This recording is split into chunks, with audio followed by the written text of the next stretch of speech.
Assalamualaikum warahmatullahi wabarakatuh. Alhamdulillahirabbil alamin wa bihi nasta'in wa ala umuri dunya waddin. Wassalatu wassalamu ala asyrafil anbiya'i wal mursalin wa ala ahlihi washabbihi ajmain amma ba'du. Yang terhormat kepada Bapak Dr. Ahmad Idofi SPDI MPD selaku dosen pengampu mata kuliah Qawaid Fiqhiyah. Perkenalkan, nama saya Siti Sofiatul Qalbiyah dari kelas MPIB semester 5. Di sini saya akan mempresentasikan resum mata kuliah Qawaid Fiqhiyah dari topik pertama sampai ke-6. Nah, sebelum masuk ke materi, di sini saya akan menjelaskan sedikit tentang mata kuliah Qawaid Fiqhiyah. Nah, mata kuliah Qawaid Fiqhiyah ini membahas tentang kaidah fikih dan istihad yang berlandasan dari Al-Quran dan Al-Sunnah. Nah, oleh sebab itu, qawaid fiqhiyah adalah instrumen utama dalam pembentukan dan pengembangan hukum Islam. Nah, ini materi yang pertama kita yaitu mengenai sejarah qawaid fiqhiyah. Nah, yang pertama yaitu pada periode Rasulullah SAW. Nah, pada periode ini disebut dengan masa pembentukan, yaitu pada periode ini otoritas tertinggi dalam pengambilan hukum dipegang oleh Nabi. Semua personalan yang ada di tengah masyarakat biasa dijawab dengan sempurna oleh teks primer Al-Quran dan hadis Nabi.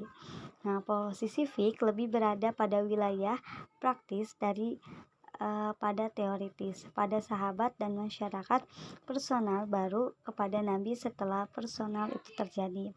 Nah, pada periode ini tidak ada spesialisasi ilmu tertentu yang dikaji dari Al-Quran dan hadis. Nah, yang kedua yaitu Khulafa ar-Rasyidin. Nah, pada masa Khulafa ar-Rasyidin itu pada masa perkembangan dan pembukuan. Nah, periode ini sahabat mulai menggunakan metode ijtihad dalam memutuskan suatu perkara. Ada dua hal yang membedakan masa ini dengan masa sebelumnya. Yang pertama yaitu pengguna ra'yu dan qiyas sangat tampak nyata dalam menghukumi personal baru. Ra'yu dan ijtihad pada masa Nabi tidak berkenal dipakai kecuali pada saat tertentu. Nah, munculnya ijma seperti yang pernah dilakukan oleh Abu Bakar dan Umar menghadapi masalah-masalah baru. Keduanya mengumpulkan para sahabat lainnya untuk diminta pendapat dan apa yang disepakati untuk yang dijalankan. Nah, itu adalah sejarah pada masa Khalifah Rasyidin. Nah, yang ketiga ini pada masa tabi'in. Nah, pada periode ini dimulailah berdasarkan ilmu fikih. Nah, menurut Ibnu Qayyim al-Jauzi, ilmu fikih menjadi berkembang di tengah masyarakat pada waktu itu karena jasa murid-murid Ibnu Mas'ud yang ada di Irak, murid-murid Ziyad bin Sabit Ibnu Umar yang ada di Madinah, dan murid-murid Ibnu Abbas yang ada di Mekah. Nah, para pembesar sahabat seperti Umar, Ibnu Mas'ud, dan Ali ketika siang di suatu tempat mereka sangat memberikan pengarahan kepada kelompok masyarakat yang mengkaji fikih. Nah, yang terakhir yaitu pada sejarah perkembangan dan pembukuan. Nah, awal-awal fikih menjadi disiplin ilmu pada abad ke-4 Hijriah sampai pada abad ke-8. Nah, masa pengematangan dan pengodifikasian ilmu qawaid fikih mencapai puncak ketika disusunnya Al-Majalis Al-Hakam Al-Adiyah pada akhir abad ke-13 Hijriah oleh Komite Ulama pada masa Khalifah Al-Ghazali Abdul Aziz dari dinasti Utsmaniyah. Penyusun dilakukan melalui proses pengumpulan dan penyeleksian terhadap berbagai kitab-kitab fikih. Nah, itu dia topik mengenai sejarah qawaid fikih. Nah, topik yang selanjutnya yaitu mengenai urgensitas qawaid fikih. Nah, Al-Quran secara garis besar berpendapat tentang urgensi qawaid fikih ada 3 gitu. Yang pertama, kaidah-kaidah fikih mempunyai kedudukan istimewa dalam khazanah keilmuan Islam karena kepakaran seorang fikih sangat terkait erat dengan pengusahaan kaidah-kaidah fikih. Kedua, dapat menjadi landasan berfatwa. Ketiga, menjadikan ilmu fikih lebih teratur sehingga mempermudah seseorang untuk mengidentifikasi fikih yang malah sangat banyak. Nah, itu tentang urgensitas qawaid fikih. Nah, selanjutnya yaitu manfaat mempelajari kaidah fikih.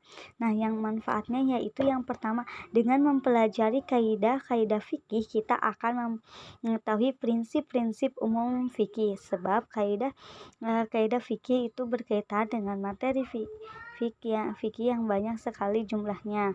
Nah, dengan kaidah-kaidah fikih kita akan mengetahui pokok masalah yang mewarnai fikih dan kemudian menjadi titik temu dari masalah-masalah fikih.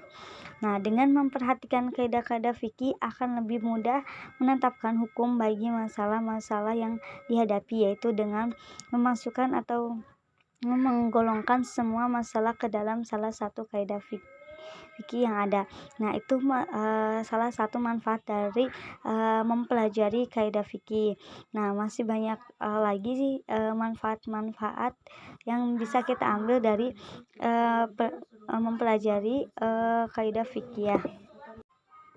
Nah, oke, baik, selanjutnya topiknya yaitu mengenai kaidah kuliah kubro yang pertama, yaitu al-umuru bimaqasidiha, yang artinya semua perkara tergantung pada niatnya. Nah, ini ada dalil yang menunjukkan pentingnya niat, yaitu inna anzalna ilaikal kitaba bil haqqi fa'budillaha mukhlisina lahuddin. Nah, ini di surat Al-Zumar ayat 2, yang artinya sesungguhnya kami menurunkan kitab Al-Quran kepada Muhammad dengan membawa kebenaran, maka sembahlah Allah dengan tulus, ikhlas, dan beragama kepadanya. Nah, ini ayat mengenai tentang al-umuru bimaqasidiha. Adapun hadis Nabi Muhammad SAW yang menerangkan tentang niat, yaitu hadis nabinya yaitu innama a'malu binniyat wa innama likulli amri manawa, yang artinya sesungguhnya amal-amal itu tergantung niatnya dan setiap seseorang itu akan mendapatkan balasan sesuai dengan apa yang diniatkannya. Hadis riwayat Bukhari. Nah, ini adalah tentang Al-Quran dan hadis tentang al-umur bimaqasidiha, yang artinya semua perkara tergantung pada niatnya. Nah, selanjutnya yaitu pengertian kaidah al-umur bimaqasidiha. Nah, kata niat merupakan pengertian etimologi adalah maksud melakukan sesuatu dan ketetapan hati untuk melakukannya. Sedangkan menurut istilah berarti menetapkan, mengorientasikan ketaatan dan pendekatan diri kepada Allah SWT dalam mewujudkan tindakan. Nah, selanjutnya itu contoh dari al-umuru bimaqasidiha, yaitu yang pertama itu niat sebagai pembeda mana yang berstatus sebagai ibadah dan mana yang hanya merupakan suatu kebiasaan. Karena itulah niat hanya dibutuhkan pada perbuatan ibadah yang memiliki kesamaan dengan adat, sedangkan yang tidak memiliki keserupaan tidak harus ada niat. Contohnya mandi wajib, jinabat dengan mandi biasa, wudu dengan membasuh muka. Nah, itu adalah contoh-contohnya. Selanjutnya Nah, selanjutnya yaitu kaidah kuliah kubro yang kedua. Kaidah yang kedua yaitu al-yakin la yazulu bi asyak, yaitu yang artinya yakin itu tidak dapat dihilangkan dengan adanya keraguan. Nah, di situ ada ayat Al-Qur'an, kaidah dasarnya itu di dalam Al-Qur'an. Nah, selanjutnya yaitu pengertian kaidah al-yakin la yuzalu bi asyak, yaitu secara etimologis al-yakin adalah sesuatu yang menetap, al-istiqrar kepercayaan yang pasti, al-jamin teguh, al-sabit yang sesuai dengan kenyataan, al-mutahabik al-waqi. Dan secara terminologis yang dimaksud dengan al-yakin adalah sesuatu yang menjadi tetap baik terhadap baik berdasarkan penganalisan maupun dalil, sedangkan yang dimaksud dengan al-syak adalah sesuatu yang tidak menentu antara ada yang tiadanya, dan dalam ketidaktentuan itu sama antara batas kebenaran dan kesalahan tanpa dapat dimenangkan salah satunya. Nah, contoh dari kasus al-yakin al-yuzalu bi asyak, yaitu seseorang bila keraguannya adalah tentang apakah dia telah melunasi hutangnya atau belum, maka hutangnya masih dianggap belum bayar. Nah, itu adalah contoh dari kasus al-yakin la yuzalu bi asyak. Nah, selanjutnya yaitu mengenai kaidah kuliah kubro yang ketiga, yaitu al-masyaqqah tajlibul tasyir. Nah, ini yaitu secara etimologis al-masyaqqah al-ta'ab, kelelahan, kesulitan, dan kesungkaran. Al-tasyir yaitu artinya kemudahan. Eja Arnas yaitu mengungkapkan bahwa kaidah ini merupakan segala urusan baik ibadah atau muamalah. Apabila mengalami kesulitan akan ada jalan keluarnya. Itu pengertian dari al-masyaqqah tajlibut taysir. Nah, dasar hukum kaidah al-masyaqqah tajlibut taysir dalam Al-Qur'an, ma yuridullahu liyaj'ala 'alaikum min haraj, yang artinya Allah tidak ingin menyulitkan kamu, tetapi Dia hendak membersihkan. Nah, dasar hukum kaidah al-masyaqqah tajlibut taysir yaitu dalam Al-Qur'an surat Al-Maidah ayat 6 yang berbunyi a'udzubillahi minasyaitonirrajim bismillahirrahmanirrahim ma yuridullahu liyaj'ala 'alaikum min haraj, yang artinya Allah tidak ingin menyulitkan kamu, tetapi Dia hendak membersihkan kamu dan menyempurnakan nikmatnya bagimu agar kamu bersyukur. Surat Al-Maidah ayat 6. Dan ada hadisnya, innallaha syara'a lana faja'alahu sahalan sama'a wa lam yaj'alahu dhaifa, yang artinya sesungguhnya Allah mensyariatkan agama maka dijadikannya mudah, ringan, dan luas, dan tidak menjadikannya sempit. Hadis riwayat Tabarani. Nah, selanjutnya yaitu yang kaidah keempat, yaitu ad-daruru yujalu.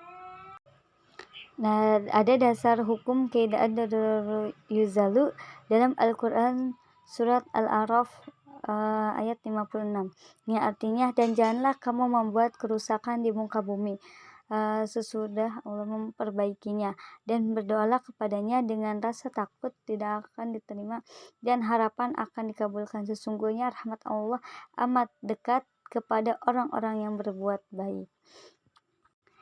Nah, adapun arti dari kaidah ad-dararu yuzalu adalah kemudaratan atau kesulitan harus dihilangkan. Jadi konsepsi kaidah ini memberikan pengertian bahwa manusia harus dijauhkan dari idhar, tindakan menyakiti baik oleh dirinya maupun orang lain, dan tidak semestinya ia menimbulkan bahaya menyakiti pada orang lain. Doror, kemudaratan secara etimologi adalah berasal dari kalimat ad-doror yang berarti sesuatu yang turun tanpa ada yang dapat menahannya. Itu pengertian dari ad-dororu yuzalu. Baik, alhamdulillah materi sudah selesai disampaikan. Kurang lebihnya mohon maaf. Wabillahi taufiq wal hidayah. Wassalamualaikum warahmatullahi wabarakatuh.